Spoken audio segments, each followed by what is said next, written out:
মই নাজানো কেতিয়াৰ পৰা, কিন্তু মই জানিব পৰা হোৱাৰ পৰা মোৰ ডক্তৰ হ'বলৈ মন আছিল। মই ভাবিছিলোঁ ডক্তৰ হৈ মানুহৰ দুখ দূৰ কৰিম। সপোন দেখাটো সহজ, কিন্তু সপোন পূৰাবলৈহে কষ্টকৰ হয়। মোৰ লগতো তেনেকুৱাই হৈছিল। যেতিয়া মই 6 বছৰৰ আছিলোঁ, তেতিয়াই এক্সিডেণ্ট হৈ মোৰ মা-দেউতা ঢুকাইছিল।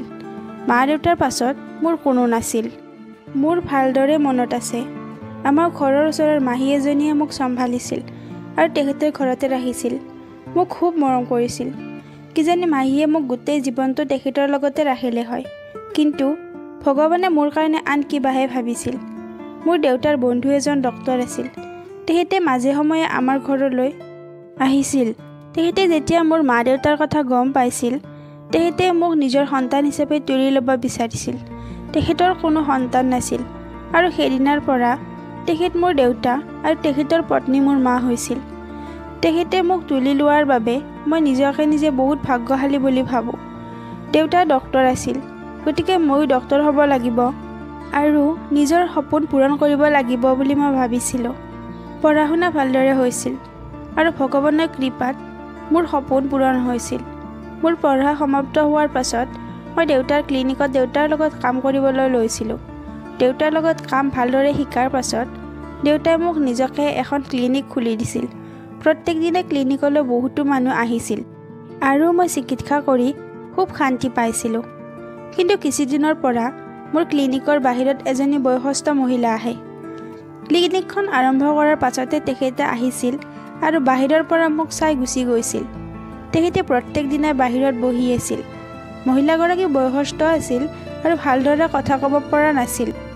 মই তেখেতৰ লগত কথা পাতিবলৈ চেষ্টা কৰিছিলোঁ আৰু তেখেতক ভাল ঠাইলৈ লৈ যাবলৈ বিচাৰিছিলোঁ, কিন্তু তেখেতে তাৰ পৰা যাব বিচৰা নাছিল। এদিনাখন মই আচৰিত হৈছিলোঁ যেতিয়া বয়সস্থ মহিলাগৰাকীয়ে মোক মালু বুলি মাতিছিল। এই নামেৰে মোক কেৱল মোৰ মা-দেউতাহে মাতিছিল। মোৰ সম্পূৰ্ণ নাম মালতী যদিও মোৰ ক্লিনিকৰ বাহিৰত লিখা আছিল, কিন্তু কোনেও মোৰ মালু নামটো জনা নাছিল। এই নামটো তেখেতে কেনেকৈ জানিলে? অলপ সময়ৰ কাৰণে মই কথাটো ভাবিছিলোঁ যদিও পাছত তেখেতৰ মুখৰ পৰা এনে নামটো ওলোৱা বুলি ভাবিছিলোঁ। মই ক্লিনিকত অহা আৰু যোৱাৰ সময়ত তেখেতে মোৰ ফালে মৰমেৰে চাই আছিল আৰু যেতিয়াই মই তেখেতৰ ওচৰলৈ যাব চেষ্টা কৰোঁ, তেখেতে তলমূৰ কৰি তাৰ পৰা আঁতৰি যায়। সেইকাৰণে মই তেখেতৰ ওচৰলৈ যোৱা নাছিলোঁ। প্ৰায় এমাহ হৈছিল তেখেতে মোৰ ক্লিনিকৰ বাহিৰতে আছিল। এই বিষয়ে মই মাক কৈছিলোঁ। এদিনাখন মাৰ কিবা কাম আছিল আৰু মোৰ ক্লিনিকলৈ আহিছিল।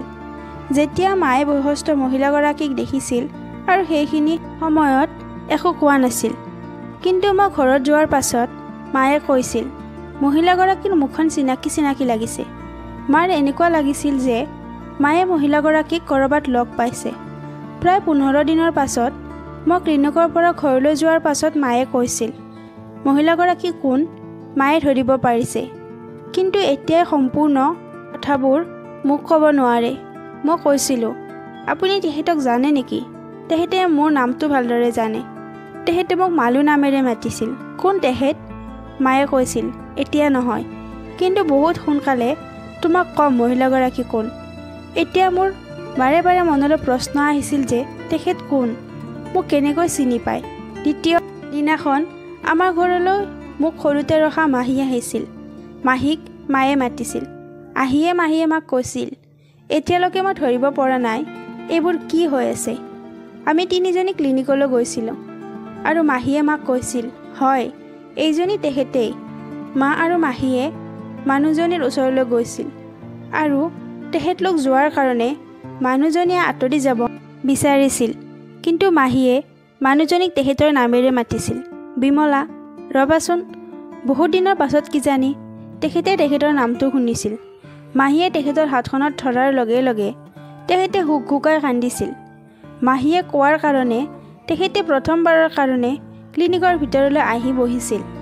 মাহীৰ লগত কথা পাতি আছিল আৰু কান্দি আছিল, কিন্তু মই এতিয়ালৈকে ধৰিব পৰা নাছিলোঁ মানুহগৰাকী কোন, যিজনীক মোৰ মা আৰু মাহীয়ে চিনি পায়। মায়ে যেতিয়া মানুহগৰাকীৰ লগত কথা পাতি আছিল, মই তেতিয়া মাহীক মাতিছিলোঁ আৰু সুধিছিলোঁ, এতিয়াতো কোৱা মানুহগৰাকী কোন? মাহীয়ে কৈছিল, কিয়? তোমাৰ মনত নাই? নাথাকিবও পাৰে। কাৰণ তুমি সেইখিনি সময়ত বহুত সৰু আছিলা আৰু কৈছিল ভালদৰে চোৱা নাই কিজানি তুমি সেইজনী তোমাৰ মামী মনত আছে যেতিয়া তোমাৰ মা দেউতা ঢুকাইছিল গাঁৱৰ মানুহবোৰে কৈছিল তোমাক কোনোবা আলহীৰ ঘৰত থোৱাটো কিন্তু মই সেইটো বিচৰা নাছিলোঁ পাছত ময়ো ভাবিছিলোঁ মোৰ লগত তোমাৰ ভৱিষ্যত নষ্ট হ'ব আৰু ভাল তুলি লোৱা মানুহ পালে তোমাক দিম তোমাৰ এজনে মামা তেখেতলোকৰ ঢেৰ সম্পত্তি আছে কিন্তু তোমাৰ মায়ে নিজৰ পচন্দমতে বিয়া হোৱাৰ কাৰণে তোমাৰ মাৰ লগত সকলোবোৰ সম্পৰ্ক ছিঙি দিছে যেতিয়া মই তোমাক লৈ মামাৰ ঘৰলৈ গৈছিলোঁ তোমাক দেখি মামাৰ মৰম লাগিছিল আৰু তোমাক ৰাখিব বিচাৰিছিল কিন্তু মামীয়ে কৈছিল যে নোৱাৰা ৰাখিবলৈ সিহঁতৰ লগত আমাৰ কোনো সম্পৰ্ক নাই তোমাৰ এইবোৰ মনত নাই নেকি সময় কেতিয়াও একে নাথাকে আজি এখেতৰ নিজৰ ল'ৰা বোৱাৰীয়ে ঘৰৰ পৰা উলিয়াই দিছে তোমাৰ মামাৰ মৃত্যুৰ পাছত এখেতৰ এই অৱস্থা হৈছে কিজানি এখেতৰ আগৰ ভুলবোৰ অনুতাপ হৈছে বেয়া সময় যেতিয়া আহে সকলোৰে অনুতাপ হয় গতিকে কেতিয়াও অহংকাৰী হ'ব নালাগে কাৰ কেতিয়া কি হয় কোনেও নাজানে ভুলৰ অনুতাপ হোৱাৰ বাবে এখেতে তোমাক বিচাৰি এইখিনি পাইছে এখেতৰ কথা মই জানো আৰু তোমাৰ মাক কৈছিলোঁ সেয়েহে তোমাৰ মায়ে এখেতক দেখাৰ পাছত মোক ফোন কৰি মাতিছে মাহীয়ে কথাখিনি কোৱাৰ পাছত মই তেখেতৰ ওচৰলৈ গৈ প্ৰথমতে সেৱা লৈছিলোঁ এতিয়া মই তেখেতক আমাৰ লগতে ৰাখিছোঁ আৰু তেখেতে এতিয়া আগতকৈ অলপ কথা কোৱা আৰম্ভ কৰিছে প্ৰিয় ভিউৱাৰ্ছসকল আপোনালোকে যদি মোৰ কাহিনীবিলাক ভাল পায় তেনেহ'লে মোৰ চেনেলটো ছাবস্ক্ৰাইব কৰি দিব আৰু ভিডিঅ'টোত এটা লাইক কৰি দিব ধন্যবাদ